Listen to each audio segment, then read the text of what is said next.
Hello दोस्तों, नमस्कार। आपका मेरी इस वीडियो में बहुत बहुत स्वागत है। तो आज हम बिल्कुल नई रेसिपी लेकर आए हैं आप सभी के लिए। तो अगर आपका रोज़ रोज़ सब्जी और दाल खा कर के जी उब गया है तो आप ये रेसिपी भी ट्राई कर सकते हैं। ये खाने में काफ़ी टेस्टी लगती है और थोड़ी ही देर में झटपट बन जाती है।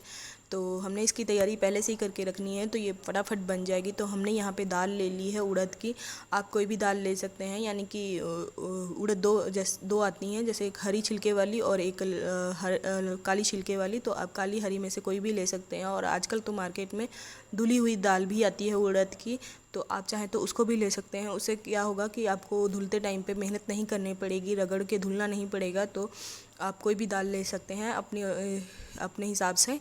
यहाँ पे मैंने उड़द की दाल ले ली है और इसमें पानी डाल करके रख देंगे। पानी हमें थोड़ा सा ज़्यादा डालना है क्योंकि दाल पानी सोखेगी। और इसे 4-5 घंटे के लिए भिगो करके रख देना है साइड पे, ढक्कन बंद कर करके। और हमारी दाल फूल गई थी तो हमने इसे अब अच्छे से रगड़ के धुल लेना है, क्योंकि ये छिलके वाली दाल है तो हमें इसके छिलके को निकालना है। पूरा तो छिलके नहीं निकलेंगे पर बहुत ज़्यादा निकल जाएंगे, थोड़े ही छिलके 10 एक आध रह जाएंगे तो हमें उससे कोई दिक्कत नहीं होगी, थोड़े बहुत छिलके अगर रह भी जाते हैं तो। और धुलने के बाद में हमने अच्छे से इसको धुल करके रख लिया है और अब हम इसे सिलबट्टे में पीस लेंगे। अगर आपके पास सिलबट्टा नहीं है तो आप मिक्सी में भी इसे पीस सकते हैं, पर हमें इसे दरदरा पीसना है। जैसे आप कभी कभी मसाला दरदरा पीसते हैं, बिल्कुल वैसे ही, बिल्कुल बारीक पेस्ट नहीं बनाना है। यहाँ पे हमने भी सिलबट्टे में इसे दरदरा पीसा है।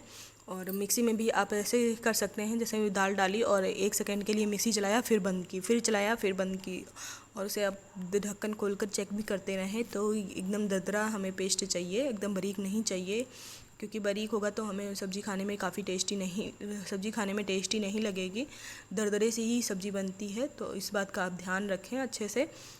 और हम इस सब्ज़ी के लिए अपनी मसाला ले लेते हैं। हमारी दाल पिस गई थी तो हमने ले लिया है 1 चम्मच सूखा हुआ धनिया, आधी चम्मच जीरा, 6 से 7 काली मिर्च और 3-4 हमने लाल मिर्च ली हैं। लाल मिर्च अपनी आवश्यकता अनुसार कम ज़्यादा रख सकते हैं। जिसको तीखा पसंद है वो ज़्यादा और जिसको कम पसंद है वो कम भी कर सकता है। और साथ में हम 1/4 चम्मच हींग लेंगे। तो हींग इसमें बहुत ही इम्पॉर्टेंट है।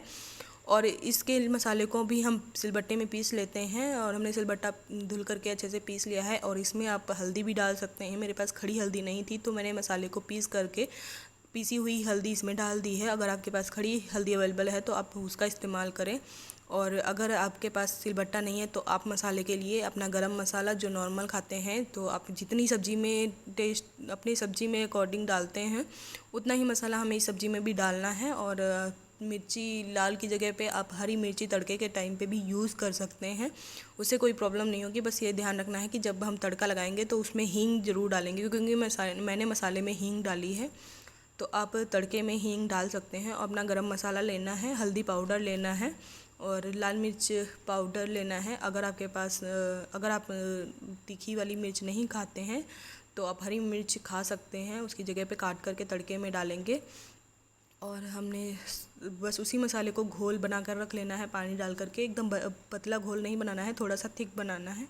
हमारा मसाला पिस गया था तो अब हम तड़के के लिए तैयारी कर लेते हैं। तो हमने आधी आधी दाल कर ली है, तो थोड़ी दाल से हमें पकौड़े बनाने हैं। तो उसमें हमने डाल ली है हींग हम 1/4 चम्मच ही लेंगे और नमक अपनी टेस्ट के अकॉर्डिंग लेंगे। तो इसमें बहुत ज़्यादा नमक नहीं डालना है, हल्का नमक ही डालना है, आधी चम्मच से भी कम।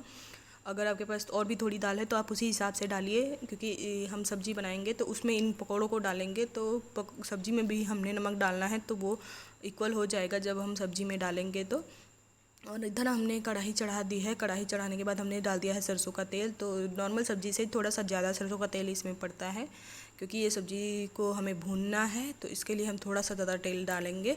और सभी पकौड़ों को हमने फ्राई कर लिया है। अगर आप चाहें तो अलग से तेल कढ़ाई में चढ़ा करके रिफाइंड ऑयल या किसी में भी अपने पकौड़ों को फ्राई कर सकते हैं, ज़रूरी नहीं है कि आप इसी कढ़ाई में करें। तो यहाँ पे मेरे पकौड़े फ्राई हो गए हैं और इनको हम निकाल लेते हैं।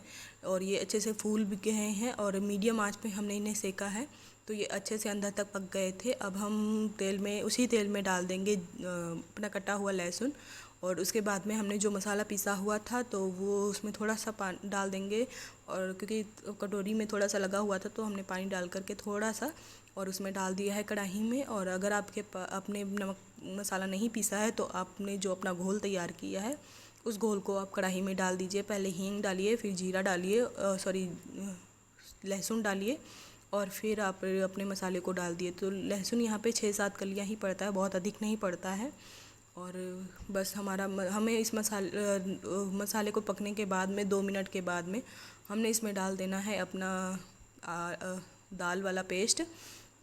तो दाल को हम डालने के बाद में तुरंत ही चलाना है और धीमी आंच कर देनी है, मीडियम से भी थोड़ा सा लो करनी है, एकदम लो नहीं करनी है, मीडियम और लो के बीच में करनी है। और इस मसाले को 20 मिनट तक अच्छे से फ्राई करना है, यानी कि भूनना है हमें।